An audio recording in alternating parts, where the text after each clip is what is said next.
I would order your dates chronology. I can't say this word for the life of me.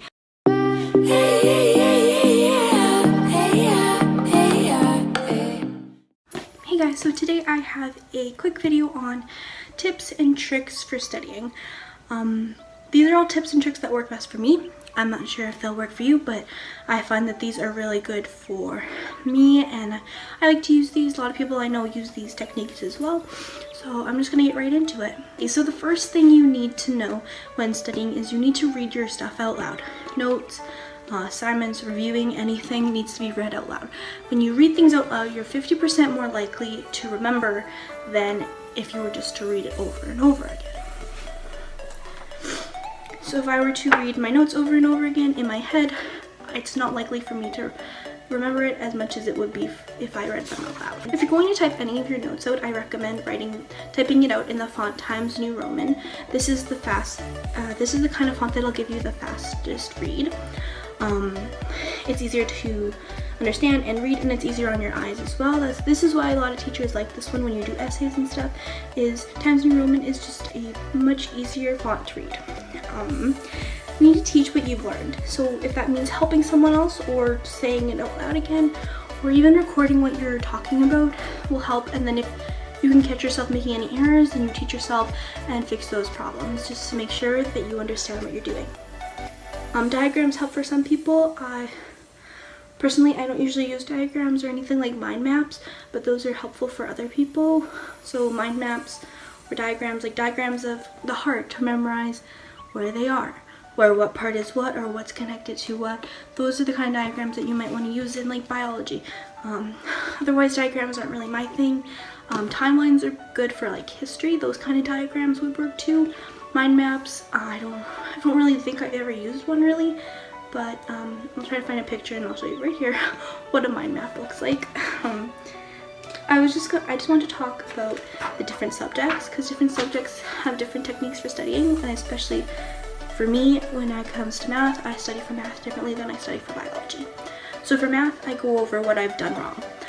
I like to look back on exams, quizzes, anything there where I have lost marks, use any of that information to learn and revise and review.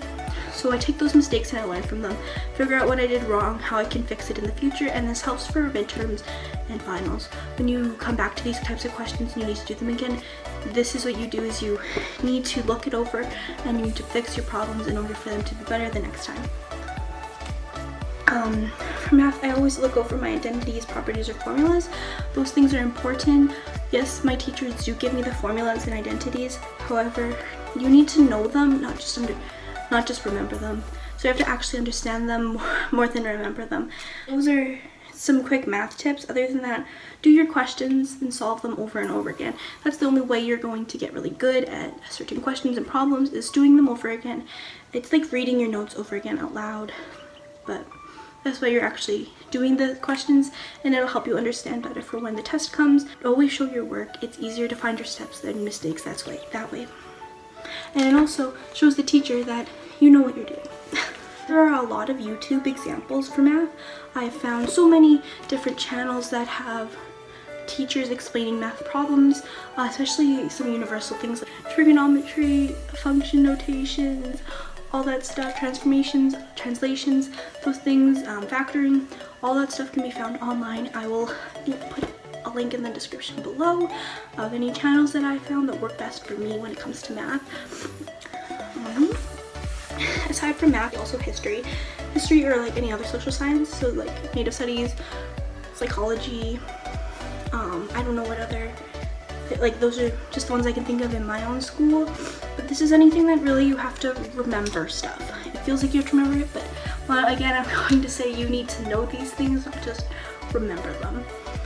So I would order your dates chronology. I can't say this word for the life of me. So I'm just gonna say order dates in order from like earliest to latest. When you use your flashcards, I would advise not using white flashcards and black pen or marker, because those are so plain and you need things that are going to pop out more and catch your attention more. So I like to use colored flashcards, and colored pen.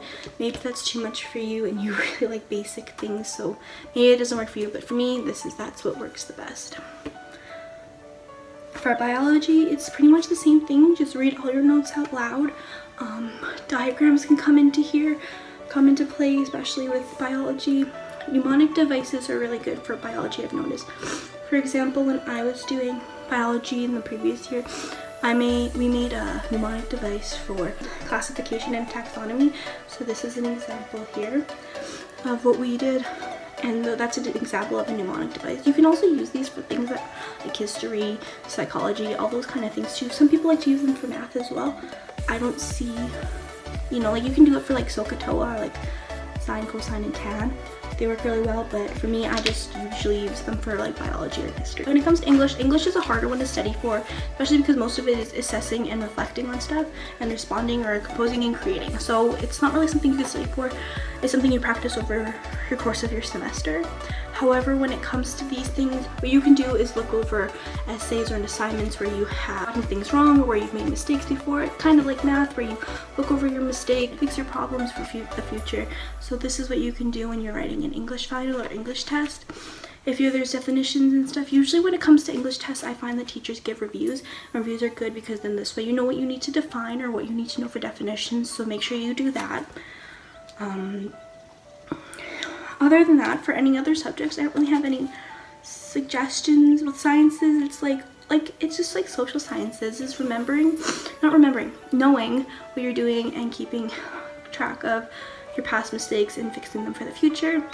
I'll ask a few other things for your study tips and tricks is to give yourself enough time to study. Don't cram it into the night before. You're not going to remember it as well as you would if you studied 2 days before. But again, don't study 2 days before an exam. Study a few days before, maybe a week. You know when your finals are coming or your midterms, most likely. Usually teachers give about a week in advance, I've noticed.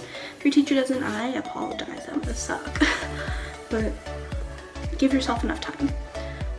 Review and revise all your mistakes, fix them, find what keeps you relaxed. I will have links in the description below of Spotify playlists that work best for me. Things that for calming music, upbeat, anything that you need. As well as at the end of this video, I also have a playlist that I've created, which is my studying playlist. I use this when I'm studying or when I'm doing homework. Lastly, I guess, one last studying technique that I have found on the internet works for me. I actually use this a lot, is 52-17. 52-17 is if you work on something longer than 55 minutes, you are going to have cognitive boredom and you're going to want to stop working, and you're going to get so tired of repeating things over and over again. You need that break. So take that 17-minute break or 15 minutes, whatever you would like. At least make it 10 minutes because you need that break. You can't just get right back into it, or else you're going to be cramming things and it's not going to help you. This way you need to walk around, get a drink, get something to eat, and then you can get back to your studying. If 15 minutes is too long for you, take that 10 minutes at least, or maybe 5 if that's what you prefer. Other than that, those are just my studying tips and tricks.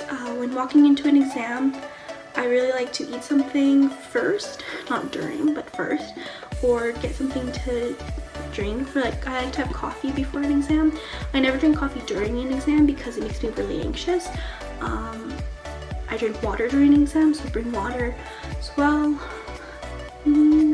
Oh, also before an exam, make sure you walk around. I'm not saying walk to school, but this is your brain when you wake up from sleep and go to your exam.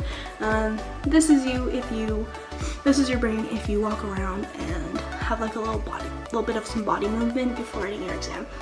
Your brain is going to be more active if you're more awake in the morning, obviously. Anyways, thank you so much for watching. I hope this is helpful. I know my sit-down videos are probably not that exciting, but I think that these tips and tricks for finals are going to really work. Hopefully you can use them for your midterms as well and any other tests. I think that's about it. Yeah, so take care, guys. Check out the playlist below. Hit the subscribe button while you're here. Yeah, thank you so much for watching. See you.